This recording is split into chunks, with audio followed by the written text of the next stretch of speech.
head. Ladies and gentlemen, welcome back to the DWI podcast. My name is PC Tunney. I am your commissioner and the commissioner Of the United States. of them damn dare Americas, and I am joined, as always, by the man, the myth, the legend, the other half of the world's greatest tag team never. It's him, it is him, it doth be the DPP. I don't know. I got nothing. It's continuing to rain. I'm really getting tired of that.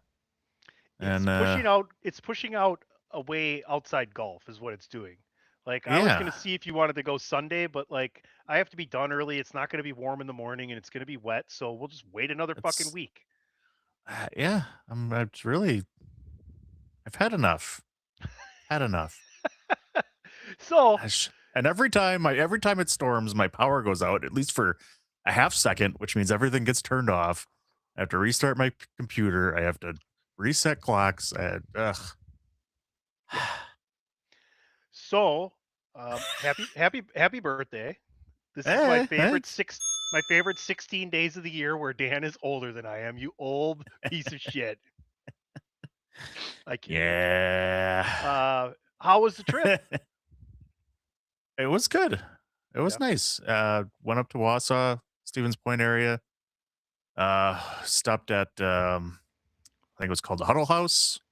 Had some wings on the way up that were pretty good. Got to watch a couple of hockey games while we were sitting there, and then went just kind of walked around downtown Wausau for Saturday and hit Red Eye Brewing. So if you're ever in that area, Red Eye Brewing Company was actually pretty darn good. Had some good food and good handful of different beers and things that you could get.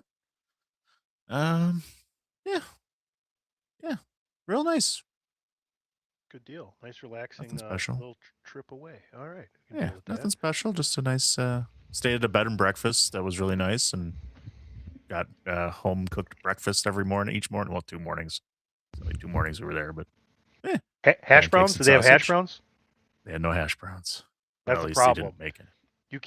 You can't like serve breakfast without hash browns. Like, so okay, that's a bed and breakfast. It's a little different. But if you're a diner and you're doing breakfast and you're like, we have potatoes, you're lazy. You don't want to make hash browns because it takes a little bit more to make the hash brown and a little bit more to prepare the hash brown.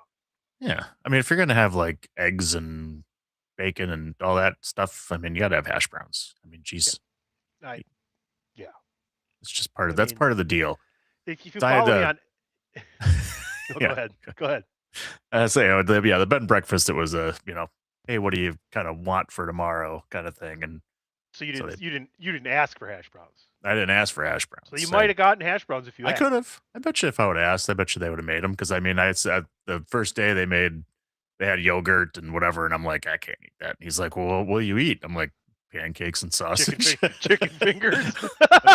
You got breakfast chicken fingers? I'll eat that, yeah. Dominic Mysterio's long lost cousin DPP. So yeah, they might have. I bet if I asked, they probably would have made some hash browns for me.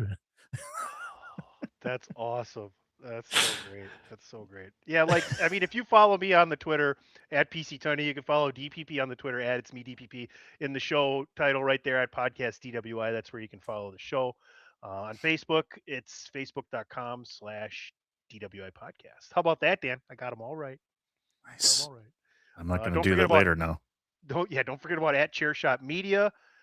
You're gonna every time turn up notifications on at Chairshot Media. Every time there's a new article, a new piece of news, a new coverage, a new anything, podcast at thechairshot.com, they're gonna drop it right there as well. So, and don't forget to head on over to prowrestlingtees.com/thechairshot. Check it out. Plenty of great t-shirt designs. Makes a great gift for the wrestling fan in your life any time of year. That's prowrestlingtees.com/thechairshot.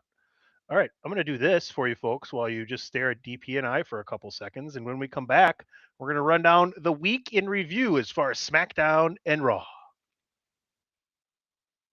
All right, and play. Why should you visit thechairshot.com? Thechairshot.com is your home for hard-hitting reviews, news, opinion, and analysis with attitude. Why? Because you're smarter than the average fan. Thechairshot.com. Always use your head. DPP, PC Tunney, DWI podcast number 518. Don't drink and drive, folks. Drink a podcast. Nice. I have literally no beverage. Yeah, well, Yeah, okay. Usually I have something. It's usually not even a drink anymore, so I don't really care. It's not. Let's school get nights. to. Well, you're off tomorrow. I mean, that's true, I guess. Yeah. Yeah. Anyway, we'll move on. Let's start with SmackDown from last week. We got the opening segment. Jacob Fatu declaring his intent for the World Heavyweight Championship to level up his family, if you will. We can talk about the whole thing. Let's just get into that whole storyline because then on Raw to close the show, Roman's trying to being like, you don't really deserve this. And well, here comes the Tongan Death Grip is back. And what a better person to have it than Jacob Fatu. And Roman just looked like overwhelmed physically, right? And as Jacob's walking back up the ramp, Roman's trying to stop joking. He tells Jacob, I'll see you at Backlash, DP. Yeah, really cool thing to add to Jacob Fatu's repertoire. Gives him a little bit, he's, I guess, in a sense, being the heel here in this segment, but Is he people though? still fan of him. So I don't think there is he's a getting heel. more of the aggressiveness. I don't think there's a heel or face really in the story between these two. I think it's just Yeah. family business. Yeah, I want the title. I need it for my family. Yeah, I can dig it. How'd you like to open to Raw with Roman sitting there and Jimmy and Jay at his side, and then they do the handshake with the hand on top? The first I was family. gonna say they bringing back the old vignettes of them and the the mafia-esque kind of vignettes, which is really cool. With a little bit of a difference as they're all kind of you kind of see the difference, so they're all together there as opposed to like Roman being at the head of the table, Sure. like in the old days years ago. So that's really cool. I'm glad they do that. That's a really nice additional segment they can add, and especially if we're going to get more layers to this as we keep going to bring back some more Bloodline feud. I'm down for that. I mean, you either got to give him the belt, or they kind of got into this whole thing. He talked about how Solo's the one that called him, and everything, even though he may not be on the same page as the MFTs. Clearly, clearing the ring of them by himself. I believe that was Friday. And I think it was Jimmy who told Roman to, Jacob's unhinged, man. He's going to be tough. So either A, Jacob's going to win. I would love to see that. Roman doesn't need to have the title forever. He could hold it for a couple months and get it back or whatever. You could stretch this out all the way to SummerSlam, in my opinion. But if he doesn't win, it's going to have to be because Solo and the MFTs were trying to help him, but cost him. So that way he'll acknowledge Roman, join the OG bloodline, and now we have a feud for the rest of the summer into War Games again with trying to level up Solo Sikoa specifically, right? Because Tama Tonga and Tongaloa their best days are behind them before they even came to WWE. And I'm not saying they shouldn't, and I'm not saying they don't do a good job at what their purpose is. Tonga Tonga is so green, but plenty of potential, right? And JC Mateo is the little bowling ball, which is fine. But the only person with main event potential right now in that group is Solo Sikoa, and start to let his mean-spirited humor side out, because we all know that fucker's really funny. So I don't know. What are your scenarios of how this could play out? Because those are the two that I'm looking at. I mean, that's that funny side of him is what I would love to see him turn babyface, at some point. But the way the storyline seems to be going is he's going to be a heel at least for a while now, because that seems to be where they're going with it. Where he's the one who called Jacob and got him in there, and it seems like that's the plan would be to have Solo cost Jacob the title, because man, I would absolutely love to see Jacob Fatu win the title. I know we've said he's going to win the title at some point eventually. It seems really odd if they would do it so quickly. I get it. Roman doesn't necessarily need it, but he just won it. And it seems kind of crazy to take it off him so quickly. Uh, so I feel like if they want to stretch this out, that that seems to be the path I was thinking as well. Would be those guys would cost him the match, and and we would continue this feud, whether it takes one more month and they have another, one more match to stretch this out a little further, and then we get Jacob Fatu sides with Roman, and we get Solo on the other side, and push that to. It's a long way to War Games, but we've seen them do it before.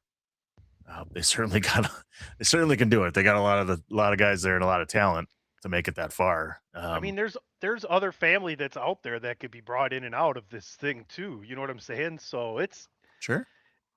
when Paulie said they were in the bottom of the third a couple years ago, they were not even in the bottom of the third because this is a lifelong story.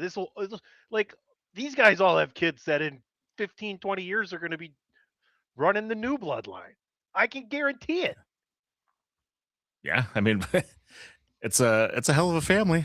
They're all pretty goddamn talented. I wouldn't expect anything less in the next generation, and it would certainly be a lot of fun. I'm all for it. I'm all for them continuing this again for another year, 2 years, however long they want to go, because that was the Bloodline storyline was the best storyline ever, and that 4 years or whatever it was, 4 years, jeez, was just fantastic with everything they did. So I'm absolutely all for it. If they want to switch the title to Jacob, and that's fine too. Just seems like it It would probably happen. won't. That would It be very doesn't. quickly. Yeah, it probably won't. I mean, we'll see though. You can always flip it right back. They haven't done a flip flop in a while for the heavyweight. Not for the divisions, heavyweight. at least. Well, they've done enough for I mean, besides the like Money US. in the Bank shit and everything else like that, but that's what that's intended for. So It's minimal. we had a title change on SmackDown. Tiffany Stratton is your new United States Women's Champion, defeating Jillia.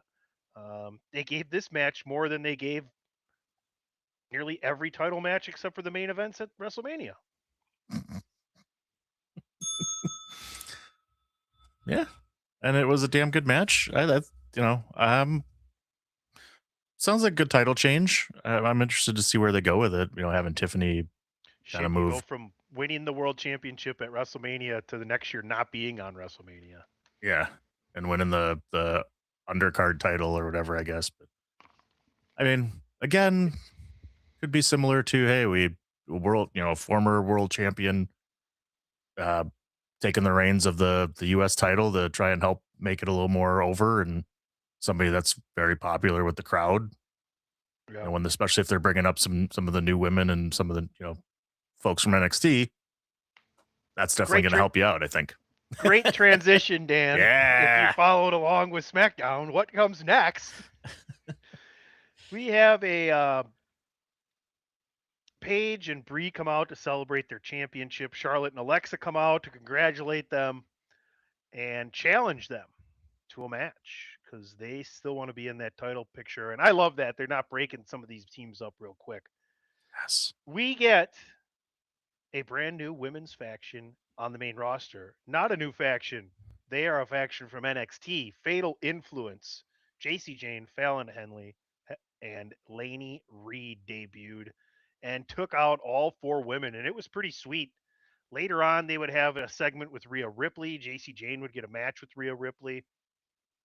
We talked about it the other week that the transitions are so smooth now because you have Sean training them for Hunter, and they both know exactly what they want. And when you have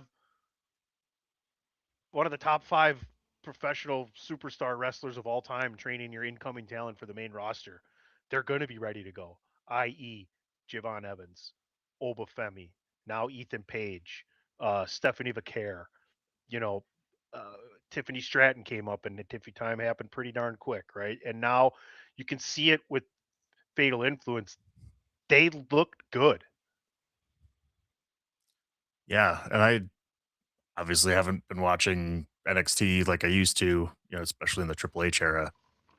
So it's kind of it's cool, and like I said, it's cool to see that, like, because it was like, oh, who are I knew who they were, but I never haven't seen them wrestle much, so it was like, oh, oh, cool, they brought up a faction of women, Right. which we don't really have, so that was really cool to see, and yeah, made them look dominant, and they knew exactly what they were doing, and it looks like they fit right in immediately, so that's really awesome, and I'm like super excited to see a full on women's faction on SmackDown, and to see kind of how they potentially take over the division. I think it'd be pretty cool.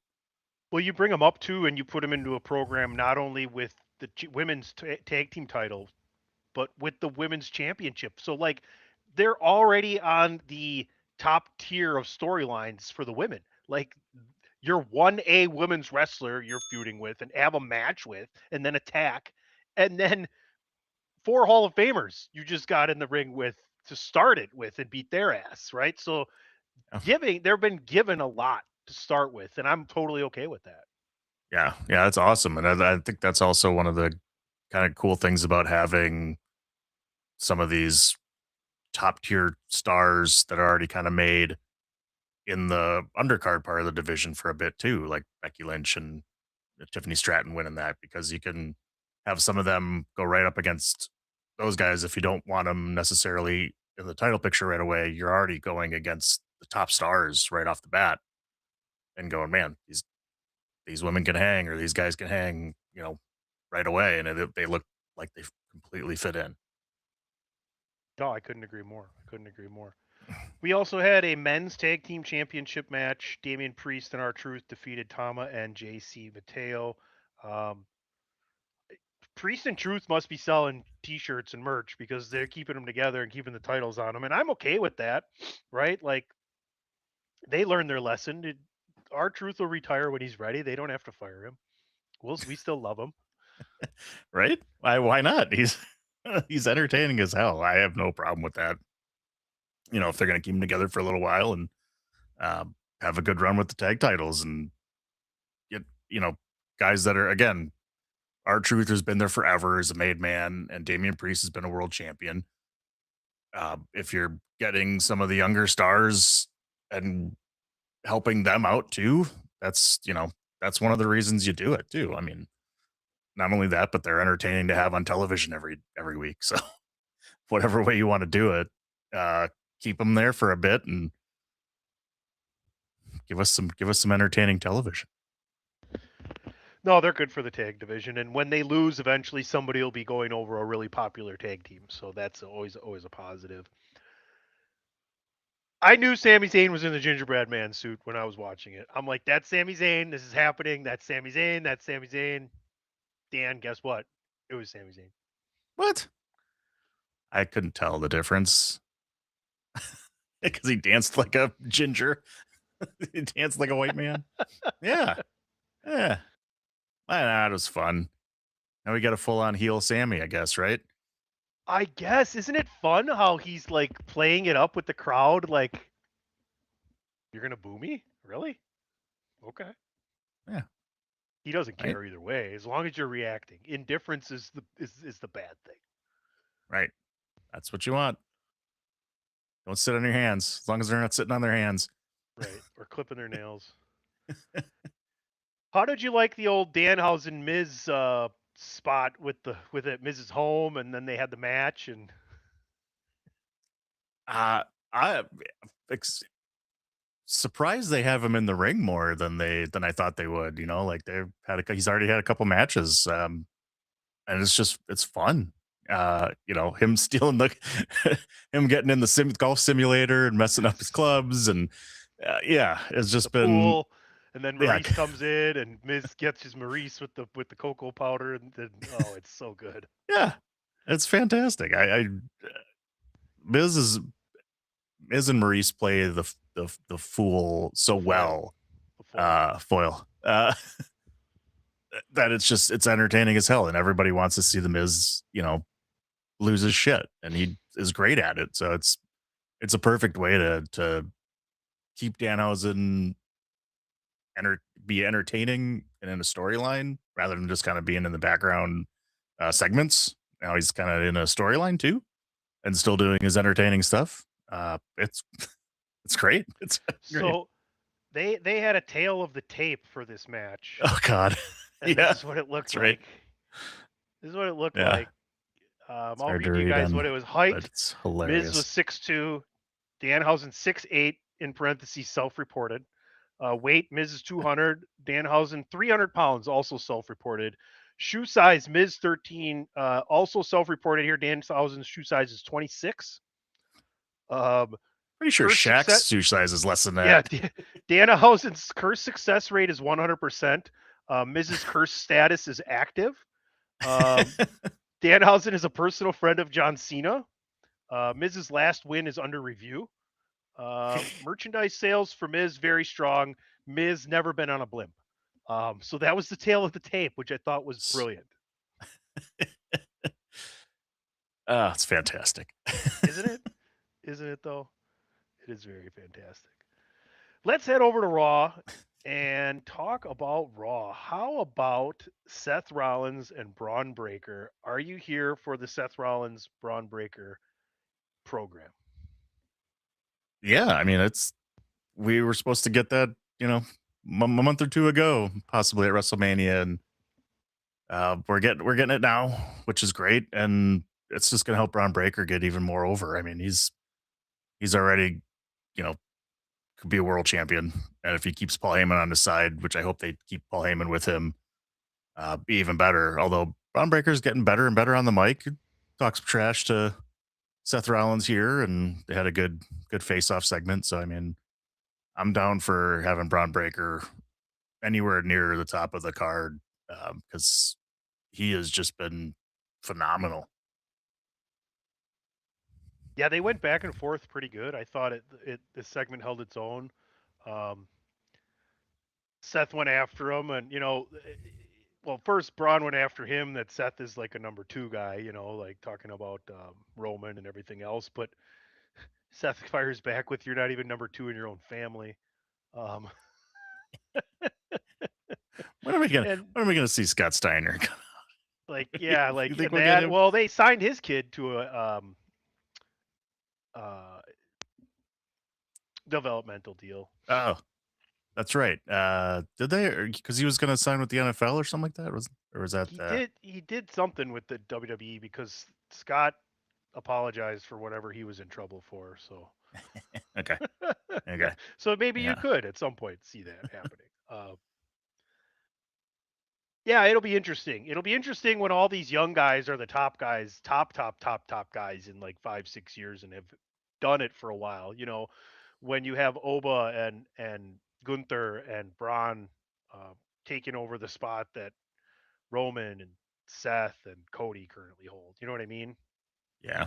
Yeah. And we talk about how they haven't developed new stars for a while or anything like that, and I think that's true, and I think but lately I feel like they're getting there. They Yeah, got Braun, they got Oba, they got, I mean, Jacob Fatu's older anyway, but new faces, I'll say, in some cases, to the main roster, and it'll be that's a tough transition. I know, like, because you obviously don't want to lose your top spot, and some of these guys, you know, um, are going to have to do something because there's so much talent that could easily be at the top. Uh, sure. so I'm definitely curious to see how soon, or I guess how they transition. Because I mean, I could definitely see these guys as taking over now because they're just so good. So yeah, I mean, I'm really curious how this is going to turn out because I don't want any of them to go away. But there's only so much room to have to be in the title picture, I guess. Let's say. Sure. Sure. No, you're absolutely right. There's only two titles, two main titles, and there's only one night two of WrestleMania main event.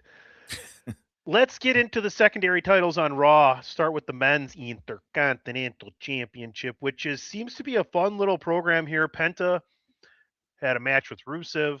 There was some interference by Ethan Page and Javon Evans. This could seem to be like a nice little fatal four-way match at Backlash, possibly. Yeah, I'm definitely down for that. I mean, they had the ladder match at WrestleMania, and pare it down a little bit more and bring in a couple new guys. And Ethan Page, one of the call-ups from NXT, and he looks really good. I think he was he champion down there for a bit too. He had a couple, held a couple different titles down there, I thought.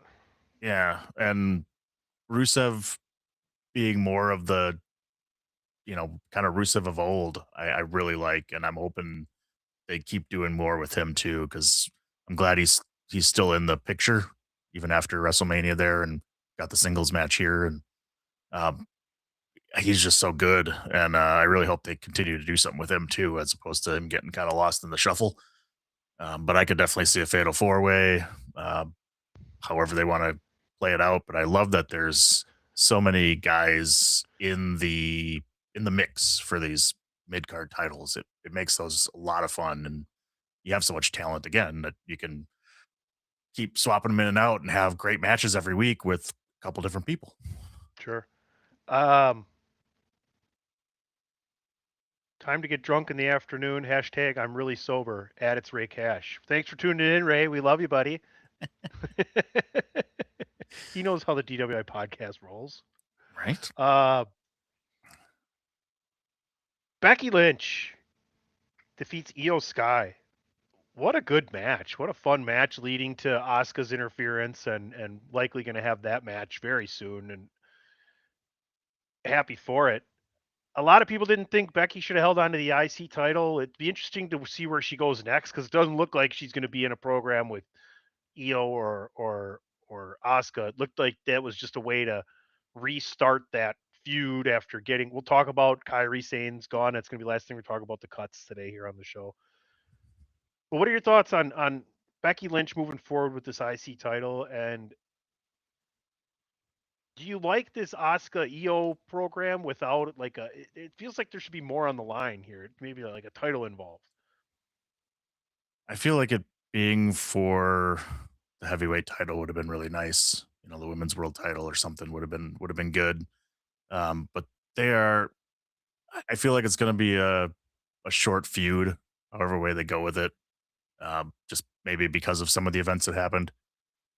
But I'm glad they transitioned to it and are moving along with it. And I think both of them are so ridiculously talented that they don't need the title to make it good, because I'm sure it'll be a raw match that they have, and it's going to be awesome because Asuka, how long has it been since she's had like a singles match? And maybe this is their way of introducing her back into the singles division, of maybe getting into the world title picture, because now that Kairi Sane's gone, I'm assuming they're just going to have her go into singles matches. So I think that'll be a short-lived feud, and I don't know what they're going to do with Becky. I'm wondering if maybe they gotta. I feel like she's not going to hold the title for that much longer either, because I was one that didn't think she was. I figured she was going to lose at WrestleMania. I mean, obviously, I had my own plans that failed for having the segment of AJ Lee and Paige, but yeah, I feel like again, an NXT call up to take the title from her would be a huge boost for another younger woman talent moving into the division, but we'll see what they do.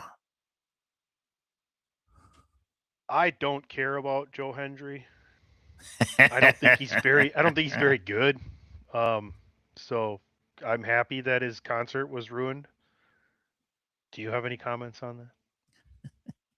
I believe in Joe Hendry. Well, I believe we're done talking about it.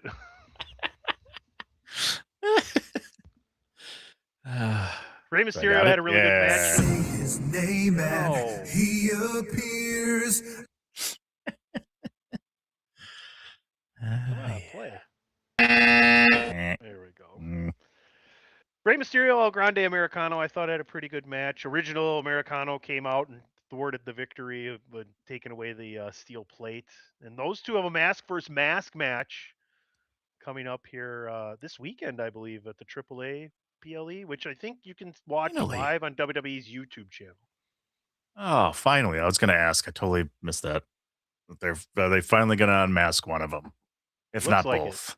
It looks like it. I would imagine Yeah. it's going to be Gable because Kaiser has a whole faction with Pete Dunne. And is the other guy Tyler Bate?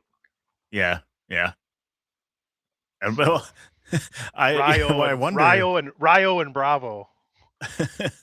I would think it'd be funny if because they're on AAA, they're reversed heel and babyface than they are in WWE, right? Could they unmask in AAA but still be masked in WWE and still play the joke for a little bit longer? I don't think so, Tim.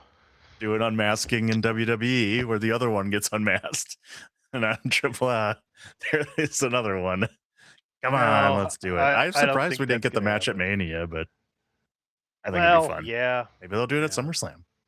Well, I mean, it's special for AAA, though. You know what I mean? Right? It's good. I mean, it's good. It's such a good. It was such a Undertaker's good. done a really good job down there. He's the one booking AAA, in case you guys didn't know lately. So kind of nuts. Or at least since they took over. But like, if you were down there, and I'm sure he's working with whoever was still down there. But if they're like, "Hey, we're gonna send Undertaker down there to do some booking with you," like, okay, what are you gonna say? Right. Oh darn. Yeah. Jeez. So we get Obafemi in a match against Grayson Waller, destroys Grayson Waller, gives a nice little promo, and then decides he's going to start the Obafemi challenge. Now, Dan, this is lazy fucking booking. Because they got nothing for him to do. We're so inept at writing that we can't even find our hottest guy a storyline besides, hey, if anybody's got the balls, come on out. Really? This is not the John Cena Open Challenge for the US title. This is, we don't know what to do with you at this point because we can't give you the title right now. And we have nobody to put you in. You just beat Brock Lesnar. Who else are we going to throw at you? Exactly. Yeah, I don't know. We'll see. Yikes. Not great at all. No, it's fine. Like, that's the only way to get him on television. That's it. Like, you should have had him. You should have had somebody of significance come after him, and start a feud and a story so he can continue to grow his character. But instead, it's just whatever. It's very one-dimensional storyline. Yeah. There's plenty of higher name talent that you could put him in matches with, and keep getting him over, I guess. I mean, yeah, Brock Lesnar's obviously huge, but I mean, and if you're listening and you go, well, just let's wait and see who comes out next week. Well, then that defeats the point. So if the first person who accepts the open challenge is the one he ends up in a program with, then what was the point of the open challenge? Do you see this them starting this means he's going to be doing it for a little bit. And if he doesn't, it's even worse than the laziness that they've already perpetuated. Right. They clearly had nothing, and they were all out of ideas. And don't tell me, oh, well, Brock retired, so then they weren't going to have a long program with Brock. It was a one and done. He wasn't wrestling Brock again. Yeah. They weren't going to do that. There's no reason. There would have been no reason to do it again. Yeah. Unless he lost the match, I could see him maybe running it back. But no, I can do that. Well, we'll see. We'll be here next week. We'll let you know if our minds change, but that's where we sit right now. I thought DP might feel the same as I did. Just so you guys know, we don't talk about any of this before the show or anything. We just like, hey, we're going to talk about Raw and SmackDown. Okay. Yeah. We just been watching wrestling for too long. Right. It looks like Roxanne is all in with the Judgment Day, even with Finn's secret advice in the back, and Liv looks to be accepting and smart enough to know she's going to have to keep herself insulated to maintain that championship. I mean, we'll see. The fact that he's putting the, whispering in the ear to me means at some point there's going to be dissension again coming All right. at some point here shortly down the road, I think, because that's what you do. I mean, otherwise, why do you do that? Or I guess you could say like, okay, he said, watch out. And Roxanne went, now screw you. I'm all in. I don't know. To me, I'm waiting for it. I'm waiting for the blow up. I think it's going to happen. I mean, I would love to have them stay together. I love factions, but I We'll think see. that's just adding more fuel to the fire of The Judgment Day is on the hot seat. We'll see if they maintain their faction hood. Before we get out of here, shorter-ish show today. But we got Backlash preview next week already, DP. So that's always nice. Jeez. It's always nice. Is But it overseas? No, it's not overseas. It's in where is it? Tampa Bay. Ugh. Clash is in Italy though. That's No. Yeah. WrestleMania is in Saudi. Hey, man, we'll be out of here nice and early. I mean, I might could do a post match, Oh, post wow. show All for right, that. you're in. Oh, at 5:00. It's gonna be 5 p.m. for the post show. I'll be drunk. Let's talk about the main roster releases. Just run down the list here and give our opinions on some of these things. Aleister Black and Zelina Vega, Kairi Sane, Motor City Machine Guns, Apollo Crews, Santos Escobar, Zoe Stark, Alba Fire, Bo Dallas, Nikki Cross, Joe Gacy, Eric Rowan, Dexter Loomis. There were more NXT cuts and some developmental cuts, but we'll just stick with the main roster. So 1, 2, 3, 4, 5, 6, 7, 8, 9, 10, 11, 12, 13, 14 cuts. Now, outside of the Wyatt Six having been in the tag title picture and Kairi Sane being involved in the Asuka Io storyline, a lot of these people are being used or utilized. So like I've always been a fan of let them go somewhere else and get utilized at least. There are other places for them to wrestle. They will all be fine. And you know what, folks, if things like this don't happen, you don't get call-ups like Fatal Influence. It's true. I could argue for Aleister Black and well, Zelina Vega, I guess, because they had a little bit of a feud with Orton there. We're kind of in that picture right before WrestleMania, so I could have seen Aleister Black sticking around. They never pulled the trigger on a bigger storyline with Aleister Black when he came back. They never did. He had a couple decent matches and like some really middling storylines, but they never really put him into anything to advance his, progression up that ladder into more of a main event guy. Right. Well, that's what I thought they were doing there at the end with, getting him in a little bit of a feud with Orton and fought Damian Priest for a bit too. And like, it seemed like they were maybe trying to do that.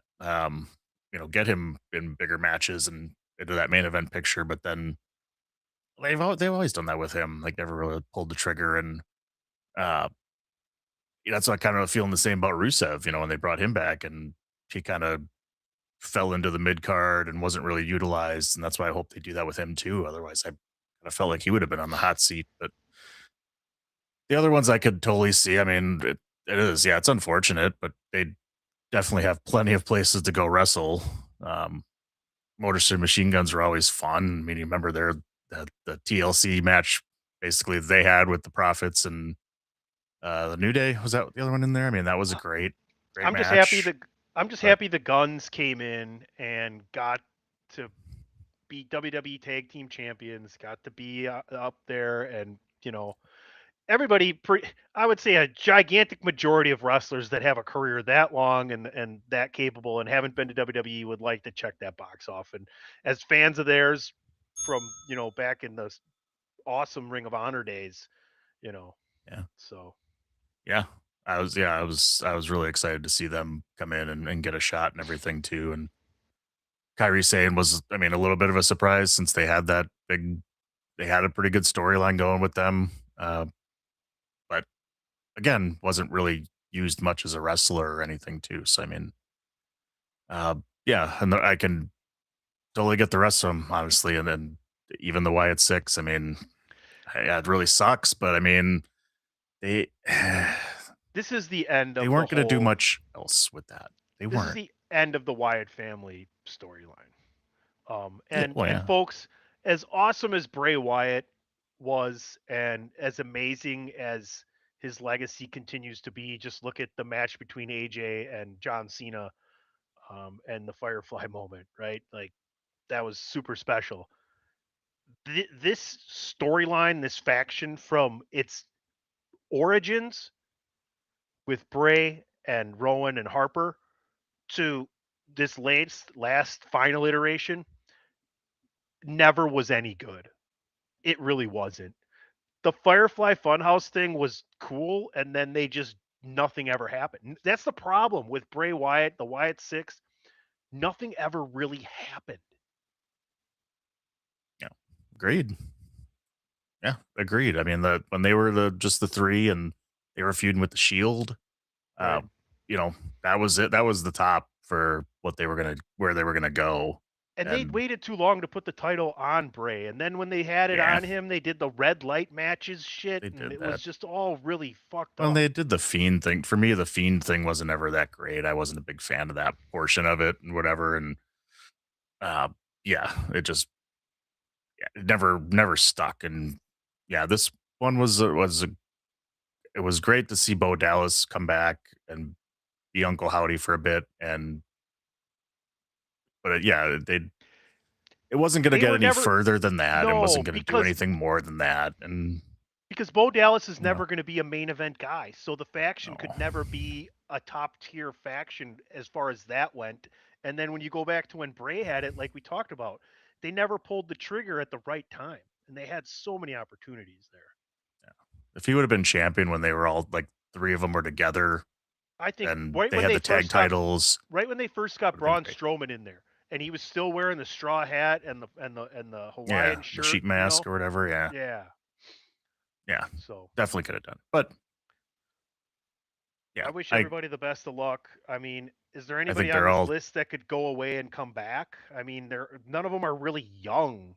It's not like any of these people are a Cody or Drew. no. I mean, they might get another, and maybe down the road it could get another comeback type of thing. But I don't see it as anybody as I'm going to come back, improve myself, and then or go away, improve myself, and then make a comeback. I mean, they're all talented, super talented, and I think like you said, they're gonna be wrestling somewhere else, and that's great. But I don't think anybody that's gonna like come back as a bigger star or something like that. Right. I Right. don't necessarily see that.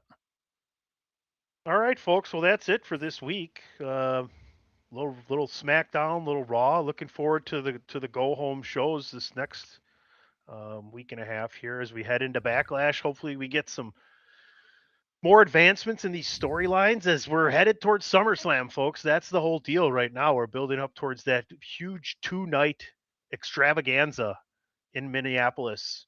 And boy, it's the first ever 2-night SummerSlam, is it? Right? Or was last Yeah, year? I think so. Did they do it last year? Jeez, I can't Can you even effort that? remember. Sad Effort as that. that. I'll drink while you effort. Because There don't you drink go. and drive. Drink and podcast. We can also tell you while Dan's looking this up. You just go ahead. Go to prowrestlingtees.com/chairshot. This is the second time? It's a 2-night. It was 2 nights Okay. last year as well in New Jersey. All right. Well, I mean, it would just make sense to have a Brock Lesnar match in Minneapolis to sell a 2-night SummerSlam. But, we digress. No big deal. We'll figure it out. It's fine. All right, DP, let's get out of here. Why don't you let everybody know once again how to follow the show? You can follow me at all over the worldwide social media interwebs right there at It's Me DPP. There it And you is. can follow this show at Podcast DWI on the X and Facebook.com/DWI podcast. Well, you can follow me at PC Tunney. Make sure you head on over to ProWrestlingTees.com/thechairshot. Check it out. Plenty of great designs. Thechairshot.com. Always use your head for DPP and PC Tunney. We've done it again. We'll see you next week here on the DWI podcast.